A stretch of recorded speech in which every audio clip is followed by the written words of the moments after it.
Kasus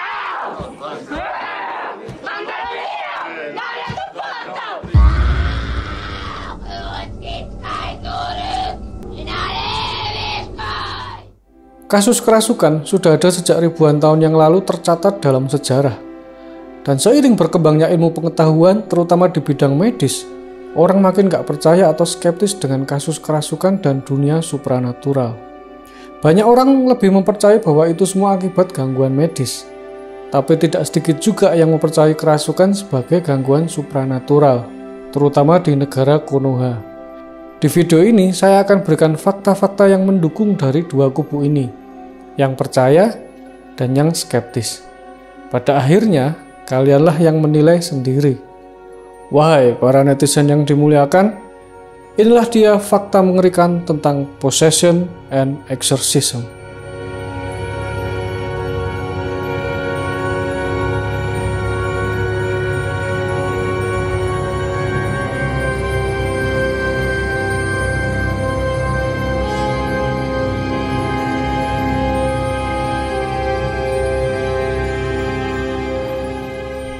Hai semua, nama saya Hermas Adrian. Selamat datang bagi para penonton baru. Di channel ini, saya membahas tentang spiritual dan supranatural, sains seperti neuroscience, alkemi, dan fisika kuantum, konspirasi yang ada di seluruh dunia, dan alien. Kalau kalian suka dengan topik-topik ini, dukungan kalian dengan cara like, komen, dan subscribe sungguh sangat membantu channel ini untuk berkembang. Dan kalau sudah, kita lanjut ke ceritanya.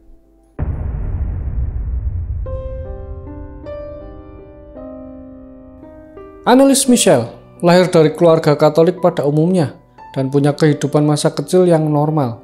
Dia cewek yang baik dan cerdas. Nah, ketika umur 16 tahun, Anneliese mengalami kejang-kejang parah. Dia didiagnosa menderita temporal lobe epilepsy, kelainan neurologis yang dapat menyebabkan halusinasi dan mempengaruhi kepribadian seseorang. Selama beberapa tahun, Anneliese mendapatkan berbagai perawatan termasuk psikoterapi dan obat anti kejang.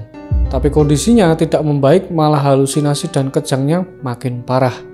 Dan ketika dia berusia 21 tahun, kondisi Anneliese berubah jadi suram. Dia mulai melihat penampakan-penampakan iblis yang mengerikan, mendengar suara-suara yang mengutuk dia masuk neraka. Iman Katoliknya membuatnya percaya bahwa dia sedang disiksa oleh iblis. Nah, ketika pengobatan medisnya nggak berhasil, dia beralih pada kepercayaannya. Dia berdoa berjam-jam, bahkan melukai dirinya sendiri. Saat mencoba mengusir roh jahat yang diyakini merasukinya, dia berdoa dengan berlutut terlalu lama sampai tulang lututnya patah. Tapi dia ngeyel tetap berdoa.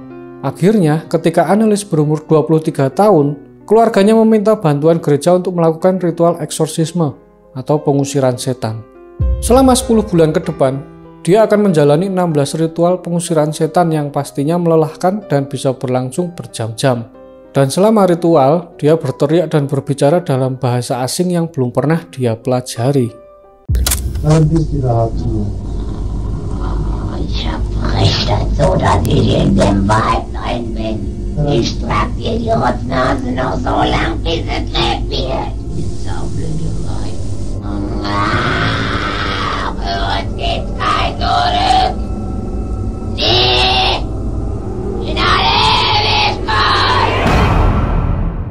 Dia mematahkan tulangnya sendiri, merobek dagingnya sendiri, dan menyerang orang-orang di ruangan itu. Dia juga tiba-tiba punya kekuatan super, bisa kuat ngelempar orang, bahkan mengalahkan kekuatan 5 orang yang megangin dia. Kemudian dia diikat di kasurnya, tapi lepas juga, dan akhirnya dirantai. Kondisi tubuhnya makin memburuk. Dia bilang iblis tidak mengizinkan dia makan, tapi kadang-kadang dia malah makan laba-laba dan serangga yang ada di kamarnya. Akhirnya tubuhnya nggak tahan lagi dan dia meninggal di usia 23 tahun. Beratnya kurang dari 31 kg. Dan laporan resmi penyebab kematiannya adalah kekurangan nutrisi dan dehidrasi. Setelah kematiannya, kisah Anneliese jadi bahan perdebatan sengit. Pandangan umum adalah Anneliese telah menjadi malpraktek lembaga medis dan keagamaan. Keluarganya dan para pendeta sebenarnya dihukum karena kelalaian dan pelecehan, meski realitanya mereka tidak menjalani hukuman apapun. Dan kasus ini jadi inspirasi film horor The Exorcism of Emily Rose. Dan setelah itu, banyak sekali film-film tentang pengusiran setan. Tapi gereja menghindari membicarakannya dan menyangkal hal itu pernah terjadi. Tapi sebuah film mengubah segalanya, dan pengusiran setan jadi hal yang mainstream. On December 26, 1973, in 24 selected engagements in the United States, William Peter Blatty's The Exorcist, directed by William Friedkin. It was really terrific. Yeah. I want to see if it's going to make me throw up. Film The Exorcist yang rilis di tahun 1973 adalah sebuah fenomena besar. Orang-orang pada ngantri berjam-jam di depan bioskop. Dan akhirnya jadi salah satu film terlaris sepanjang masa. Dan sampai sekarang, film ini masih dianggap sebagai film paling menakutkan sepanjang masa. Film ini didasarkan oleh novel karya William Blatty, dan novelnya juga berdasarkan kejadian nyata. Blatty membaca tentang cerita seorang anak laki-laki bernama Ronald Hunkeler yang menjalani beberapa ritual pengusiran setan pada tahun 1949. Ketika berusia 13 tahun, Ronald mengalami aktivitas paranormal seperti suara orang ketok-ketok pintu dan cakaran dari balik dinding kamar tidurnya. Tapi peristiwa terburuk yang dialami Ronald adalah tempat tidurnya yang tiba-tiba pindah ke ruangan yang lain. Orang tua Ronald memanggil semua ahli apapun, dokter, psikiater, psikolog, dan mereka semua nggak menemukan apapun yang janggal. Dan akhirnya mereka menyarankan untuk memanggil pengusir setan. Dengan izin dari gereja Katolik, Pastor E. Albert melakukan pengusiran setan pertamanya pada Ronald di bulan Februari 1949. Tapi ritual itu terhenti di tengah jalan karena meskipun Ronald diikat di tempat tidurnya, dia mematahkan sepotong pegas kasurnya dan melukai bahu sang pastor. Beberapa hari kemudian, muncul bekas cakaran di sekujur tubuh Ronald. Ada satu goresan tertulis kata Louis yang dianggap sebagai ibu Ronald sebagai tanda untuk mencari bantuan di St. Louis. Dan beberapa pastor serta asisten lainnya mencoba membantu Ronald.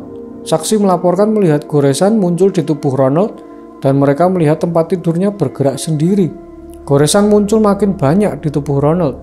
Dan meskipun sudah dilakukan pengusiran setan berkali-kali, nggak ada perubahan, malah makin parah. Dan dia mulai buang air kecil di tempat tidurnya dan di sekitar ruangan. Akhirnya Ronald Hunkeler dirawat di rumah sakit Alexian Brothers di St. Louis. Dan setelah sebulan penuh, tantrum seperti teriakan dan kutukan dalam bahasa Latin. Seorang pendeta meminta Santo Michael untuk mengusir setan dari tubuh Ronald. 7 menit kemudian, Ronald sembuh dan katanya setannya sudah keluar.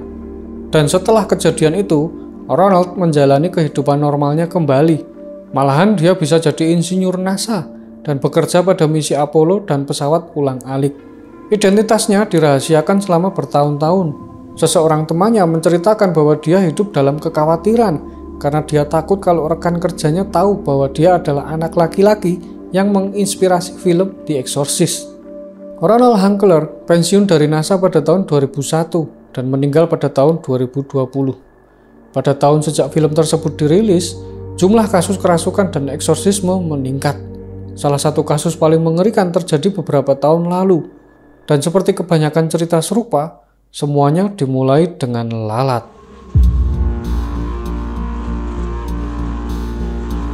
Pada tahun 2011, Latoya Emmons bersama ketiga anaknya pindah ke sebuah rumah di jalan sepi di Gary, Indiana. Pada bulan Desember di tahun itu, meskipun cuacanya dingin, mobilnya dipenuhi dengan lalat hitam. Nggak peduli berapa lalat yang mereka bunuh, lalat-lalat itu terus datang kembali. Pada suatu malam, Latoya dan ibunya Rose Campbell mendengar suara langkah kaki menaiki tangga ruang bawah tanahnya. Terus suara pintu dari ruang bawah tanah ke dapur terbuka pelan-pelan. Lalu Latoya mengecek ruangan itu, nggak ada siapa-siapa. Kemudian 1 jam kemudian, suara itu muncul lagi. Dan kali ini, Latoya melihat sosok bayangan seorang pria perlahan-lahan berjalan di sekitar dapurnya. Tapi setelah dicek, nggak ada siapa-siapa. Tapi ada bekas sepatu bot besar dan basah di lantai dapurnya. Beberapa bulan kemudian, gangguan meningkat. Kali ini ibu Latoya yang terkejut karena dengar anaknya berteriak, "Mama, Mama." Terus ngecek suara-suara teriakan itu ke dalam kamar cucunya. Di situ terdapat cucunya yang berusia 12 tahun mengambang di atas kasurnya. Sebentar kemudian dia terjatuh di kasurnya dan membuka matanya tanpa mengingat apapun. Penduduk setempat yang punya kemampuan cenayang memberitahunya bahwa ada 200 iblis di rumah itu dan menyuruh Latoya untuk membakar sage dan belerang di seluruh rumah. Singkat cerita, gangguan hilang selama beberapa hari, tapi akhirnya muncul lagi. Latoya dan Rose mengatakan setan merasuki anak-anaknya yang berusia 7, 9, dan 12 tahun. Mata anaknya melotot, senyuman jahat terlihat di wajah mereka dan suara mereka berubah jadi berat. Anak laki-laki yang berumur 7 tahun duduk di lemari dan bicara dengan anak laki-laki yang gak terlihat. Bahkan dia pernah dilempar dari kamar mandi. Dan anak yang umur 12 tahun cerita pada dokter bahwa dia kadang-kadang merasa tercekik dan ditindih, sehingga dia nggak bisa ngomong atau bergerak. Dia juga mengaku mendengar suara bilang bahwa dia nggak akan pernah lihat orang tuanya lagi dan akan mati dalam waktu 20 menit. Bagi orang-orang skeptis, cerita ini akan kedengeran nggak masuk akal. Tapi semua informasi ini berasal dari laporan resmi polisi yang ditulis oleh 2 petugas veteran yang juga percaya dengan kasus ini. Akhirnya, keluarga Amos mendapatkan perawatan medis, tapi situasi jadi semakin buruk. Saat mereka diperiksa di kantor dokter, anak laki-laki Latoya yang berumur 7 dan 9 tahun tiba-tiba pingsan dan nggak bisa dibangunkan. Lalu mereka dilarikan ke Methodist Hospital. Ketika mereka bangun, anaknya yang 9 tahun terlihat biasa-biasa aja. Tapi anaknya yang 7 tahun teriak-teriak. Pada titik ini, orang di rumah sakit mengira bahwa perilaku ini akibat masalah dari rumah, atau bahwa ibu mereka, Latoya, memiliki gangguan mental. Mereka pun memanggil layanan perlindungan anak. Kasus tersebut diserahkan pada seseorang yang bernama Valerie Washington, yang meminta rumah sakit untuk memeriksa kondisi kesehatan keluarga ini. Dan setelah diperiksa, mereka dalam keadaan sehat secara jasmani dan mental. Tapi saat Valerie berbicara pada anak yang umur 7 tahun, matanya memutar ke belakang dan mengeram mengatakan sudah waktunya untuk mati. Dan dia kemudian menerkam dan mencekek leher kakaknya dan nggak mau lepas. Butuh beberapa orang dewasa buat ngelepasin. Dan apa yang terjadi selanjutnya benar-benar mencengangkan para petugas medis. Menurut laporan resmi DCS di Washington, anak berusia 9 tahun itu tersenyum menyeringai aneh sambil memegang tangan Rose. Dia berjalan mundur menaiki dinding sampai ke langit-langit. Singkat cerita, setelah sadar, anak itu nggak sadar melakukan hal itu. Bahkan kalau dia coba, dia nggak bisa ngelakuin hal itu. Hal ini disaksikan oleh suster yang menguatkan kejadian tersebut dalam laporan DCS. Valerie memutuskan bahwa sampai mereka mengetahui apa yang sebenarnya terjadi, DCS sebaiknya mengambil hak asuh sementara atas anak-anak tersebut. Sementara itu, pendeta rumah sakit menghubungi Pastor Michael Maginot dan memintanya untuk mewawancarai keluarga tersebut dan menjalankan ritual pengusiran setan jika diperlukan. Ketika Pastor Maginot datang ke rumah, lampu berkedip tanpa alasan dan korden-korden bergerak. Dia juga melihat jejak kaki yang basah. Ketika pastor menunjukkan salib kepada Latoya, dia kejang-kejang. Dia yakin ada portal iblis di dalam rumah itu. Seminggu kemudian, DCS mampir bersama petugas polisi buat periksa kondisi rumah mereka. Mereka mendapati rumah itu bersih, tenang, dan banyak makanan. Kapten Charles Austin, yang merupakan veteran dari kepolisian Gary, nggak percaya setan saat dia masuk ke rumah itu, tapi jadi percaya saat dia keluar rumah. Saat berada di dalam rumah, salah satu alat perekam audio mati, padahal baterainya penuh. Dan perekam audio lain malah menangkap suara bisikan bilang, "Hey." I'm surprised the fire department hasn't been here. Kapten Austin mengambil foto rumah itu menggunakan ponselnya dan menangkap siluet hantu. Setelah itu, semua alat-alat elektronik mati, dari radio, pintu garasi, dan alat-alat elektronik di dalam mobilnya. Ini semua tertulis dalam laporan resmi polisi. Kapten Austin mengatakan dia menyelidiki beberapa kejahatan paling keji yang bisa dibayangkan, tapi tidak mungkin dia menginap sendirian di rumah itu. Akhirnya, Pastor Maginot melakukan serangkaian ritual pengusiran setan kepada keluarga Latoya dan rumahnya. Setelah 3 sesi, rumahnya bersih. Layanan anak mengembalikan anak-anaknya ke rumah dengan ketentuan tidak akan ada lagi pembicaraan tentang iblis atau kerasukan. Aktivitas aneh ini dihentikan dan Latoya Emmons pindah rumah sekitar setahun kemudian. Dan berbagai penyewa lainnya tinggal di sana sampai akhirnya dibeli oleh Zach Bagans, seorang host dari acara Ghost Adventures. Dia menyuting dokumentasi setan di rumah itu, dan setelah selesai syuting, dia ngancurin rumah itu buat menutup portal iblis.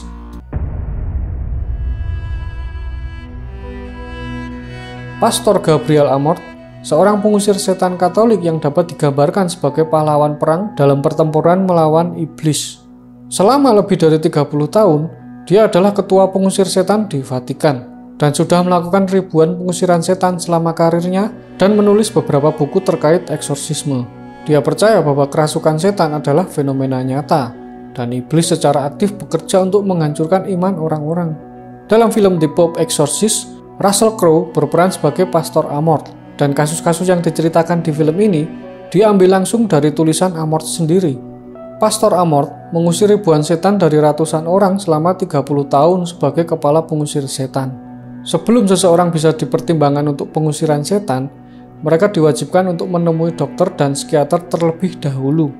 Pastor Amorth mengatakan bahwa kurang dari 1% orang yang menghubunginya benar-benar kerasukan. Dia punya beberapa teknik yang memungkinkan untuk mengetahui apakah seseorang benar-benar kerasukan. Salah satu tekniknya adalah dengan menutup mata orang yang kerasukan dan mengacungkan benda suci seperti salib untuk melihat apakah mereka bereaksi. Jika iya, berarti dia tahu sedang menghadapi kasus kerasukan setan yang sebenarnya.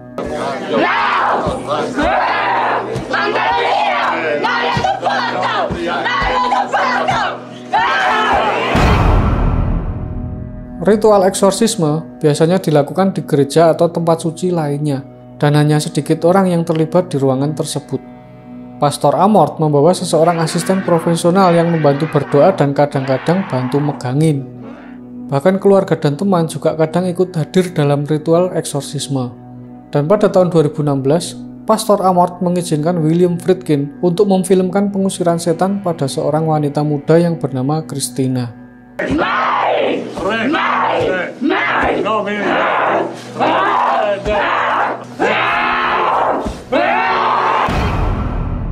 Ritual eksorsisme sangat terstruktur dan melibatkan banyak langkah yang harus dilakukan dalam urutan tertentu. Ada berdoa, memercikan air suci, dan menggunakan salib untuk mengusir iblis. Ritual eksorsisme bisa sangat melelahkan secara fisik dan emosional, baik bagi orang yang sedang dieksorsis maupun bagi Pastor Amorth dan asistennya. Orang tersebut mungkin akan mengalami kejang-kejang dan menjerit-menjerit saat setannya diusir, dan proses ini bisa terjadi berjam-jam hingga berhari-hari sampai setannya benar-benar pergi. Dan satu-satunya ritual eksorsisme yang diizinkan Pastor Amorth untuk difilmkan ternyata adalah yang terakhir. Dia meninggal beberapa bulan kemudian di usia 91. Berita buruknya, ritual terakhirnya itu malah nggak berhasil. Christina masih kesurupan. Meskipun William Friedkin mencoba menghubunginya, dia sudah nggak pernah terdengar kabarnya lagi. Kalian di kubu yang mana? Kubu yang percaya eksistensi iblis atau yang tidak? Kalau kalian percaya dan kalian percaya kerasukan, maka eksorsisme bisa jadi solusi nyata. Tapi kalau kalian sembuh berkat eksorsisme, apakah setan benar-benar keluar dari tubuh kalian?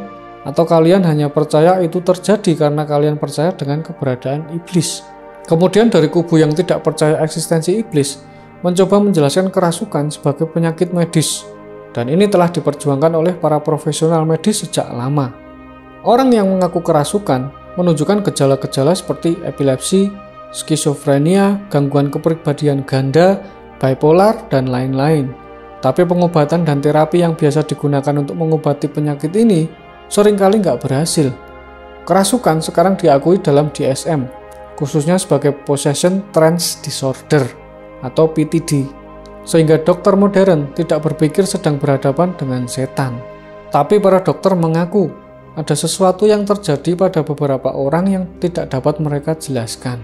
Orang-orang yang mengaku kerasukan seringkali berasal dari keluarga yang sangat religius dan keluarga yang bermasalah. Seringkali yang kesurupan adalah anak-anak yang sedang caper atau terdoktrin agama orang tuanya. Contohnya Ronald Hankler, seorang anak laki-laki yang kisahnya mengawali era eksorsis modern. Dia bilang dia anak nakal yang suka memberontak ibunya yang religius. Orang tua Anneliese Michel sangat-sangat religius.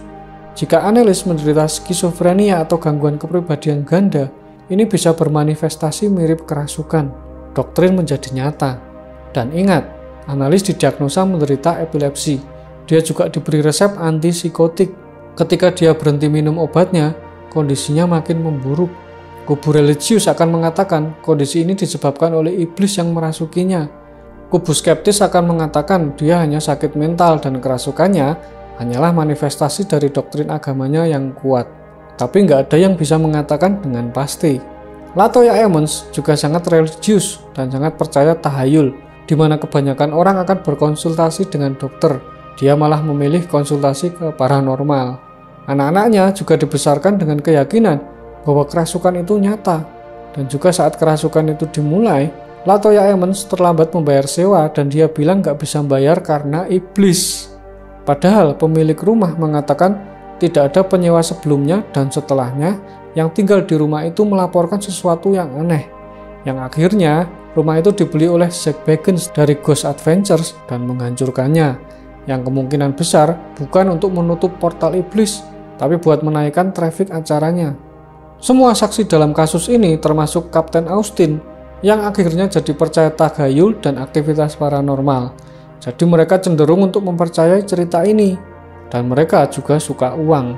Kapten Austin mengatakan bahwa dia mungkin bisa terkenal dari kasus ini atau bahkan untuk kontrak film. Dan Pastor Maginot berhasil dapat kontrak film. Dia menandatangani kontrak dengan Evergreen Media, perusahaan yang berkontribusi dalam pembuatan film The Conjuring. Jadi masuk akal karena film The Conjuring didasarkan oleh kisah yang diceritakan oleh orang-orang yang cari ketenaran dan kekayaan. Dan kemungkinan besar ceritanya palsu. Terlepas benar atau tidak, franchise The Conjuring menghasilkan jutaan dolar. Saya nggak mengatakan semua orang ini bohong, tapi dengan cerita seperti ini, penting buat lihat dari gambaran besarnya. Terutama ketika ada oknum-oknum yang diuntungkan. Dari kubu skeptis akan mengatakan bahwa eksorsisme adalah ritual penyiksaan dari abad pertengahan yang dibenarkan karena ketidaktahuan. Dan benar-benar ada yang meninggal saat proses ritual ini. Terima kasih yang sudah nonton sampai akhir. Bagi kalian yang mau channel ini terus ada, percayalah bahwa like, komen, dan subscribe kalian sangat-sangat mempengaruhi algoritma di platform ini. Dan jangan lupa tonton video yang lain ya di sini. So, sekian video kali ini dan sampai jumpa di video selanjutnya.